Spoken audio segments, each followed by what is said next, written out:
We're in the Gilcrease Museum in Tulsa, Oklahoma, and we're looking at a large oil painting of a turkey by John James Audubon.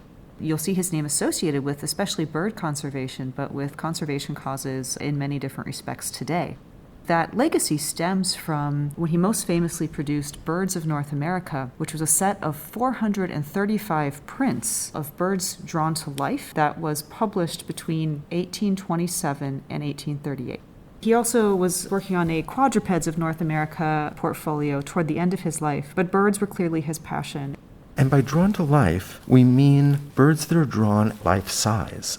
The largest birds, such as the turkey, take up this entire 40-inch tall piece of paper. And the image of the wild turkey was the first plate in the Birds of North America, his life's work. According to Audubon, the turkey was one of the most interesting birds indigenous to the United States. For many Europeans who were coming to what is now the United States, turkeys were early on seen as a symbol of the Americas. Our conversation has veered to his famous print series, but it's important to remember this is an oil painting. Audubon created this oil painting 20 years after his original watercolor of the American turkey. This is a young male turkey, and you can tell that because he's got a protuberance coming out of his forehead, looks like a unicorn horn. This is called a snood, and on an older bird, it would be draped over his beak. It'd be a lot longer. This bird also has a breast beard, these long feathers coming out of his chest that resemble a horse's tail, and then he's got leg spurs, this sort of back claw coming off of his legs.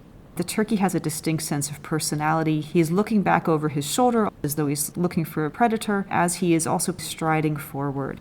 In the background, you can see a canebrake, which is a bamboo-like grass that grows in the southeast. And behind that, there's a series of storm clouds coming in over the horizon that give you a sense for the humidity that you might feel in Louisiana. I'm struck by the notion of a painting of this great wild bird. It isn't a portrait, and it's not entirely a scientific illustration. This work is influenced by European portrait traditions, the vertical orientation, the hint of a landscape background. But at the same time, Audubon wants to get all of the details right. One of the most important audiences for Audubon are other scientists.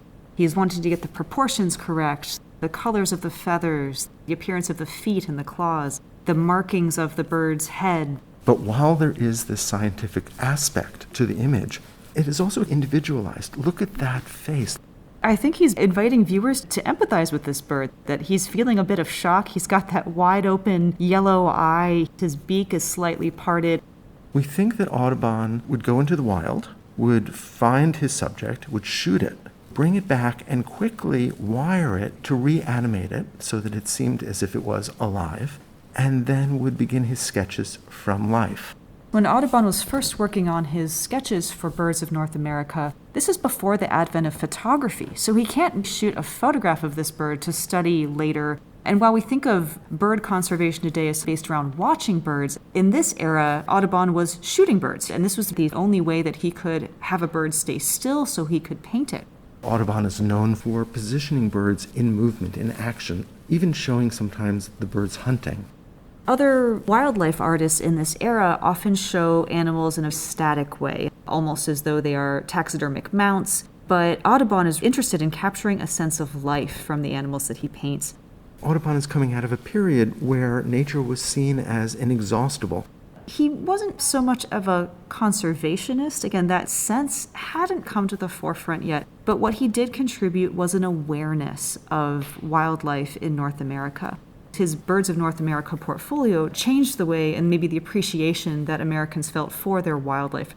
The artist Audubon did represent himself as the quintessential American hunter, but his background is more complicated. Audubon was born in what is now Haiti, and it's possible that his mother was of mixed-race ancestry. Audubon was sent to France, where his father was from. He was raised there, and then moved to America when he was 18 in the early 1800s. He lived in several different places and had several failed business ventures, but one of the things we know today as we're reassessing figures like Audubon, he also enslaved people in the United States. And beyond that, he specifically spoke out against emancipation and held views that today we would describe as clearly white supremacist. What do we do with this legacy? A man who is the namesake for American conservation, but also enslaved people. Some of the organizations today that are named for John James Audubon are grappling with his legacy. One example is the Audubon Society, which was founded 50 years after his death. They have started being frank about all sides of his past and what a complicated figure he was.